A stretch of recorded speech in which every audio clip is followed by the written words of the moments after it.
And for more on Senator Graham's sudden death, Dr. Zane Calby, a cardiologist with Honor Health, is here to explain more. This is sad. It's also very frightening because it's not very common, is it? A torn aorta? No, actually, it's not. It's actually exceptionally rare. Yeah.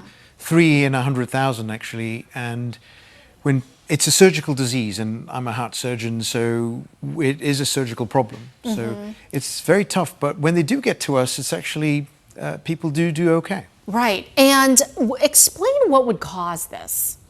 When, well, first of all, what is it? I mean, Yes. when blood goes from the heart to the rest of the body, it has to go through the largest artery in the body, which is the aorta. And there's 3 layers to that. And if the inner layer is torn, then blood, like a hurricane, just rips through the walls of the other 2 like it rips up the walls in your house. Wow. And that's why Senator Graham died.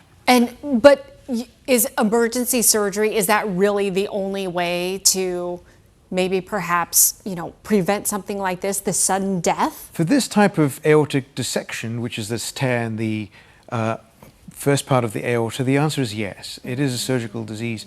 But actually, surprisingly, so when you asked what the cause is, some of the people have arteriosclerosis, and his dad had coronary artery disease. And so there is an element of genetics, but there's also the biggest problem is blood pressure. Yeah, it's interesting. I was reading that Graham's father died of a heart attack when he was 69. Of course, Lindsey Graham being 71, so just 2 years older than his dad when he had passed away. Incredibly sad. What are really the best chances of survival? Just because, this is something that is preventable if it's linked to cardiovascular disease, right?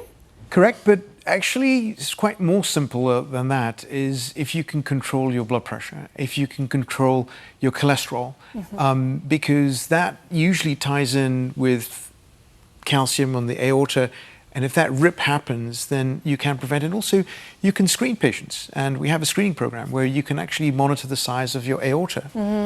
Both vascular surgeons and cardiac surgeons work together with our cardiologists to keep that whole ecosystem. And so just ask your doctor. Yeah, I was going to say, so bottom line takeaway, I mean, just that this is preventable, right? If you try to seek treatment, knowing, especially if there is heart problems in your family history, this is something that, you can look into before something sudden happens. Yep. And when they get to a 70–80% chance that you could be okay. Yeah. All right, Dr. Capley, we appreciate your time. My privilege. Thank you so much. Thank you, Pat.